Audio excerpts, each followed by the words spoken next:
पाकिस्तान के हालात अब किस नहज पर पहुंच चुके हैं, इसका अंदाजा आप इस बात से लगा लीजिए कि ये आपकी स्क्रीन के ऊपर सद्दाम खान का ट्वीट चल रहा है, जिन्होंने कहा चंद दिन पहले डोनाल्ड लू का बयान था कि हम F-16 की निगरानी कर रहे हैं। ये क्या तुम्हारे बाप का मुल्क है जो तुम निगरानी कर रहे हो? हम इस्लामाबाद में अमरीकी एम्बेसी के बाहर बैठेंगे और बताएंगे कि मुल्क पाकिस्तानियों की मर्जी से चलेगा। तब ये शहबाज गिल का ट्वीट देखें, कहा जैसे बुशरा बीबी की बेटियों से कुरान उठवाए गए हैं, ये याद रखें ये वक्त लौट कर आएगा। ऐसा ना हो कि आपसे बर्दाश्त ना हो सके। बुशरा बीबी लावारिस नहीं, इसका वारिस अल्लाह और फिर इमरान खान और फिर पाकिस्तान की अवाम है। औरतों को इस सब से बाहर रखना चाहिए था, लेकिन अफसोस हदें क्रॉस कर दी गई।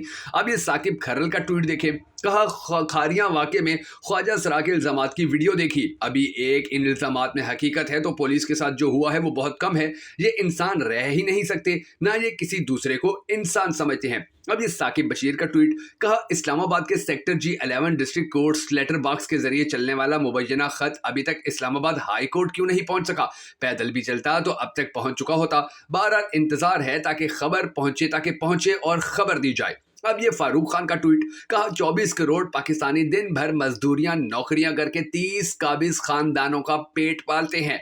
अब ये अतर काजमी का ट्वीट देखें, कहा इस मुल्क में 78 दिन से ट्विटर बंद पड़ा हुआ है और वुज़रा कह रहे हैं कि हमने आपके डिजिटल हकूक महफूज बनाने हैं। हम एक ऐसे जमहूरी दौर से गुजर रहे हैं जब इक्तदार के ईवानों में बैठे हुए लोग आइन और कानून पर अमल करने को तैयार नहीं। अब ये नईम बुखारी का ट्वीट देखें, कहा ये हवालात में बंद वो लोग हैं जो पाकिस्तान को अनाज उगा कर देते हैं। ये हमारे किसान हैं जिन्हें अपना हक मांगना महंगा पड़ गया। अब ये आयशा भुट्टा का ट्वीट, कहा जिन भेड़ियों ने मुआशरे के सबसे मजलूम तबके ख्वाजा सराओं को ना बख्शा, हम निहत्ती खवातीन को 9 मई के बाद उनके इन भेड़ियों के आगे डाल दिया गया। सोचें उस मुल्क की पढ़ी लिखी मोजिज खवातीन किस अजियत से गुजरी होंगी, इन्हें किस कदर हजीमत का सामना करना पड़ा होगा। अब ये महमूद अचकजई का ट्वीट देखें, कहा पाकिस्तान वाहिद मुल्क है जो अपने सियासतदान को करप्ट करता है, उसकी फाइल बनाता है, फिर उस फाइल वाले को वजीर और वजीर आजम बनाता है। अब ये हनीफ अब्बासी का ट्वीट देखें, कहा अनवारुल हक काकड़ साहब जब आप सियासत में पैदा भी नहीं हुए थे, मैं तब का सियासी कारकुन हूँ। हमने मार खाई है, आपकी तरह मुंह में चूसनी नहीं ली। अब ये मतियुल्लाह जान का ट्वीट देखें, कहा हमारे बिग बॉस कहते हैं कि हमें अपनी आईनी हदूद का पता है, अगर हदूद का पता ना होता तो वो उसे अबूर कैसे करते। अब ये इमरान मीर का ट्वीट है, जिन्होंने दो यानी कि बड़ी सख्त किस्म की जो लड़ाई हुई हनीफ अब्बासी और अनवारुल काकड़ की, उनके बारे में उन्होंने जो बातें की थी वो भी लिखी हुई है। कहा मैं कसम खाता हूँ आप चोर हैं, आपने गंदम स्कैंडल में पैसे खाए। हनीफ अब्बासी ने कहा तो अनवारुल हक काकड़ ने कहा फार्म 47 की बात की तो नून लीग को मुंह छुपाने पड़ जाएंगे और जगह नहीं मिलेगी मुंह छुपाने की। अच्छा, अब इमरान मीर ने इन दोनों के ऊपर कहा तवाइफें आपस में लड़ पड़ी तो एक दूसरे के राज खोलती हैं, कोई कभी नहीं कहती कि वो साफ सुथरी हैं, बल्कि ताना ये होता है कि मुझे सब पता है कि तुम रात को किसके साथ गई थी। बदकिस्मती से हमारे सियासी लोगों के एक दूसरे को ताने भी इसी किस्म के होते हैं, सब बताते हैं कि किसने कितना गंद घोला है। अब ये असद तूर का ट्वीट, कहा इमरान खान को तजावीज़ दी गई हैं, आपके लोगों को छोड़कर मुकदमात खत्म कर देंगे, आप 2 साल सिस्टम चलने दें। जिस पर इमरान खान ने गुस्सा होकर कहा मुझे क्या ज़रूरत है गारंटी देने की, जेल में रखना है तो रखें, मैं जब भी बाहर आऊँगा अपनी सियासत अपनी मर्जी से करूँगा। अब ये शेर अफजल मरवत का ट्वीट, कहा इदारे खुदा के बनाए नहीं जो 2 चैप्टर नहीं खा सकते, कुछ दिन जेल में नहीं गुजार सकते। इनके सामने सिर्फ एक खान खड़ा है जो अपनी आवाम की खातिर आज भी हकीकी आज़ादी के हसूल पर डटा है।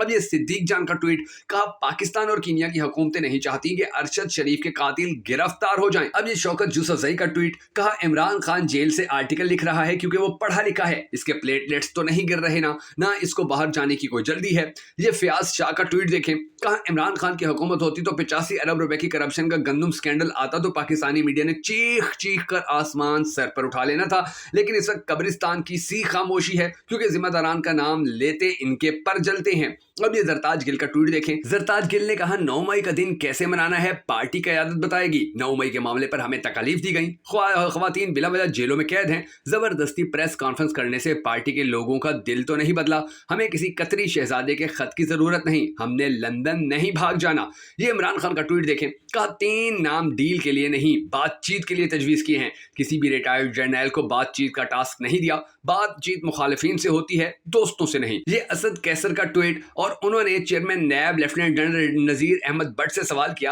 पीटीआई और इमरान खान के खिलाफ झूठे केसेस बनाने वाला इदारा अरबों रुपए के गंदम स्कैंडल पर खामोश क्यों है। अब ये तारिक मतीन का ट्वीट देखें, कहा हुकूमत और सफेद महल का मकीन दोनों इज्जत खो चुके हैं, नई वारदात से मजीद बेइज्जत हो जाएंगे। ये हमाद अजहर का ट्वीट, कहा लाडला लीग ने 300 यूनिट मुफ्त बिजली देने का वादा किया लेकिन लोगों से सोलर पैनल भी छीनने के चक्कर में है। जो नवाज शरीफ ने महंगे बिजली घरों के सौदे किए थे उनकी महंगी बिजली आवाम को जबरदस्त बेचनी है। ये शाहिद असलम का ट्वीट, कहा अदालती मामलात और इसके साथ मुंसलिक दीगर वजूहात की बिना पर मुझे पाकिस्तान छोड़ना पड़ा है। यकीनन वापस आऊंगा क्योंकि जिस मिट्टी से बना हूं उस मिट्टी से तो कोई जुदा नहीं कर सकता। खुदा मेरे मुल्क पर रहम फरमाए। अब ये हबीब अकरम का ट्वीट देखिए, कहा मौलाना फजलुर रहमान की सियासत नवाज शरीफ से वाबस्ता है। मौलाना नवाज शरीफ की वो इंश्योरेंस पॉलिसी हैं जो हर मुश्किल वक्त में काम आती हैं। अब ये ओरिया मकबूल जान का ट्वीट देखें, कहा चीफ जस्टिस साहब क्या आप इस सवाल का जवाब पाकिस्तान की आइंदा तारीख को दे सकेंगे कि आपने बल्ले के निशान वाला फैसला 2 दिन में दे दिया। आप कहते हैं मेरे दौर में मुदाखलत नहीं हुई, आपके ही दौर में तो लोगों को उठाया गया, अगवा किया गया। आपके दौर में ही सिविलियन मिलिट्री कोर्ट्स में ट्रायल हुआ, सिविलियंस का मिलिट्री कोर्ट्स में ट्रायल हुआ। अब ये मुराद सईद का ट्वीट, कहा एक वो भला मानस था जिसने सामने की सूरत पर नकाब डाले, सब जानते हुए जो जवाब हज़फ किए कि तुम समझ जाओ। एक तुम बदनसीब के पूरी कौम के भरम राख करने को भी अपनी जीत समझे। एक वो मलंग के जिसकी पुश्त से तुम मौतबर दिखते थे। एक तुम कम ज़र्फ के ना अल्लाह की हदें समझ पाए ना अल्लाह के बंदों की नज़रों में अपना मकाम। अब ये मुश्ताक अहमद खान ने जो जमात इस्लामी के हैं उन्होंने ट्वीट किया और कहा, यानी कि आर्मी चीफ ने जब कहा कि अपनी आईनी हदूद से आगाह हैं तो उन्होंने कहा जनाब मसला आगाही का नहीं अमल दरामद का है। असल मसला ये है कि अमल दरामद कब होगा।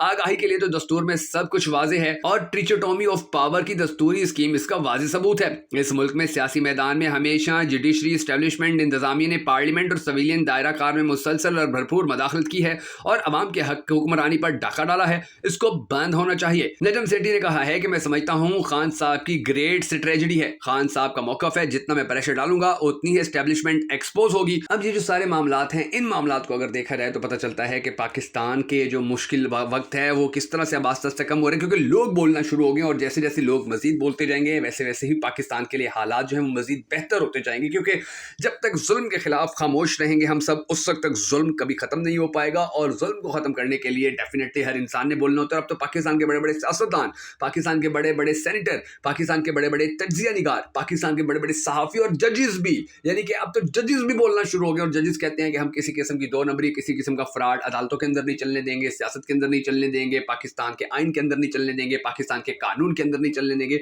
और ये वो तमाम चीज़ें हैं कि जिनसे फिर कोई भी पाकिस्तानी इनकार नहीं करता। यानी कि हर पाकिस्तानी की ख्वाहिश ये है कि जी बिल्कुल चलना चाहिए, ज़रूर चलना चाहिए और इस हवाले से जो भी काम किया जा सकता है, इस हवाले से जो भी मेहनत की जा सकती है वो की जानी चाहिए क्योंकि पाकिस्तान की मजबूती के लिए सबसे अहम और सबसे ज़रूरी चीज़ जो है वो यही है कि पाकिस्तान के तमाम इदारे, चाहे वो अदलिया हो, चाहे वो एस्टेब्लिशमेंट हो, चाहे वो पुलिस हो, चाहे वो FIA हो, चाहे वो नैब हो, चाहे वो कोई और इदारा हो, वो सारे अपने अपने हदूद के अंदर रहकर काम करें, अपने अपने हदूद के अंदर रह के चीज़ों को देखें, चीज़ों को सेट करें। और अगर वो ऐसा नहीं करते हैं तो फिर पाकिस्तान जो है वो तरक्की की राह पर तो बड़ा मुश्किल से गामजन हुआ है, यानी कि वो तो फिर तरक्की की राह पर तो गामजन हो ही नहीं सकेगा। और जो मसाइल हैं, जो तनज़्ज़ुली है पाकिस्तान की, फिर वो बढ़ती चली जाएगी। अब हम सबको अल्लाह तबारक व तआला के हुज़ूर गिड़गिड़ा कर ये दुआ करनी है कि हमारे पाक परवरदिगार हमारे मुल्क के हालात के ऊपर रहम फरमा, हमारे मुल्क के हालात को बेहतर कर और पाकिस्तान का अगला वज़ीर आज़म उस शख्स को बना के जिससे ये पाकिस्तानी कौम बड़ी टूट कर मोहब्बत करते हैं। अगर आप भी हम सबके साथ मिलकर होने वाले इस दुआ में शामिल होना चाहें तो कमेंट सेक्शन में आमीन ज़रूर लिख दीजिएगा।